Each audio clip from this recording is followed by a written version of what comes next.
साल था 1965। पूरी दुनिया की नज़रें आसमान पर थीं जब सोवियत अंतरिक्ष यात्री एलेक्सी लियोनोव ने अंतरिक्ष में कदम रखा। वो ऐसा करने वाले पहले इंसान बने। जाहिर है सोवियत संघ के लिए यह बहुत बड़े गर्व का पल था। लेकिन उस 12 मिनट की कामयाबी के पीछे एक ऐसी खौफनाक कहानी छिपी थी जिसे दशकों तक दुनिया से छुपाया गया।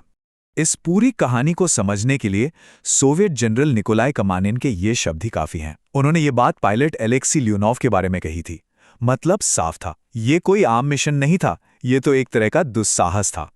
देखिए, ये समझना बहुत ज़रूरी है कि ये मिशन साइंस से कहीं ज़्यादा कोल्ड वॉर की स्पेस रेस में एक डेस्परेट पॉलिटिकल गैम्बल था। मतलब एक राजनीतिक जुआ। हुआ ये कि जैसे ही सोवियत संघ को पता चला कि अमेरिकी मई 1965 में अपनी पहली स्पेस वॉक करने वाले हैं, तो बस खलबली मच गई। जो मिशन आराम से 1967 के लिए तय था, उसे फौरन करने का फैसला हुआ।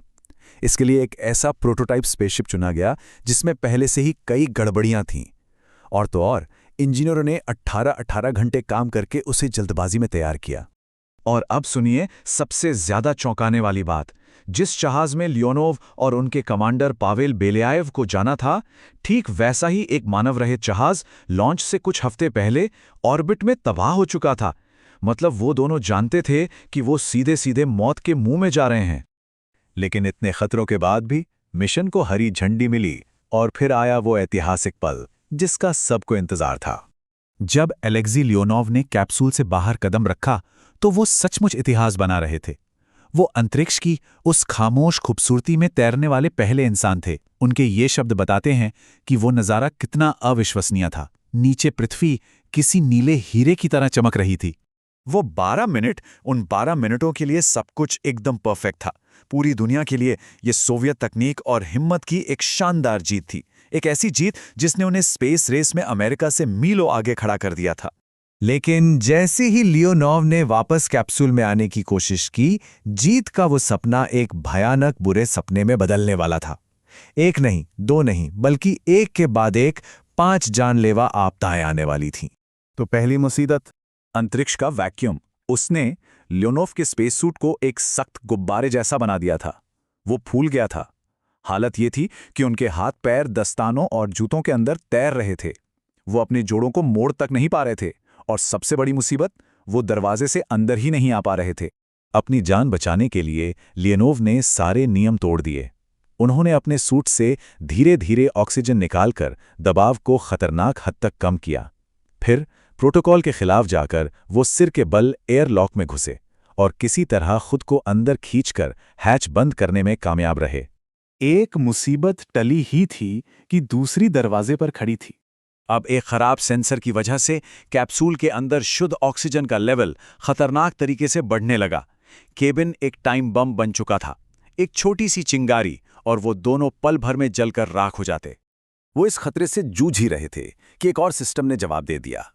अब वो ऑटोमेटिक सिस्टम ही खराब हो गया जिसे उन्हें धरती पर वापस लाना था। उनका स्पेसशिप बेकाबू होकर अंतरिक्ष में गोल गोल घूमने लगा।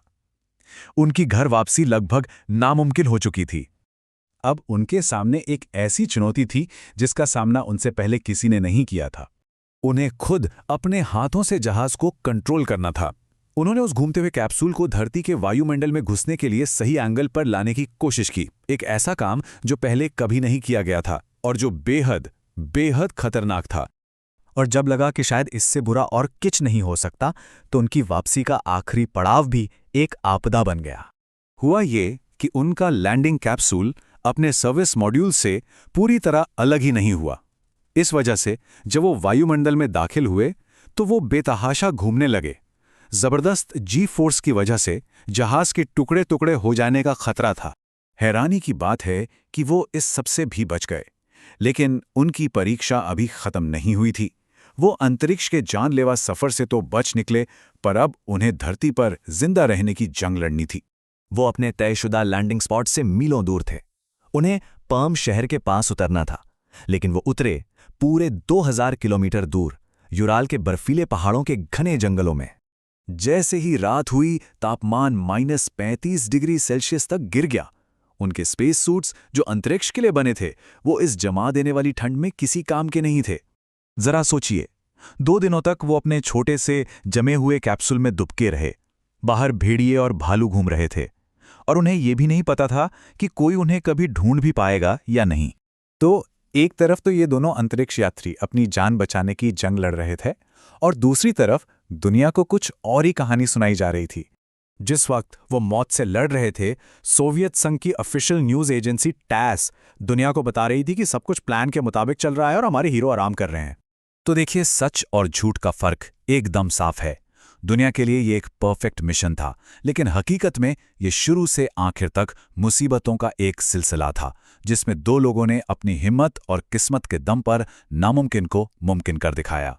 ये कहानी हमें ये सोचने पर मजबूर करती है कि इतिहास में हमें सुनाई गई बहादुरी की ऐसी और कितनी परफेक्ट कहानियां हैं जो असल में सिर्फ किस्मत और इंसान के कभी हार ना मानने वाले जज्बे की वजह से लिखी गई सर्वाइवल की कहानियां हैं।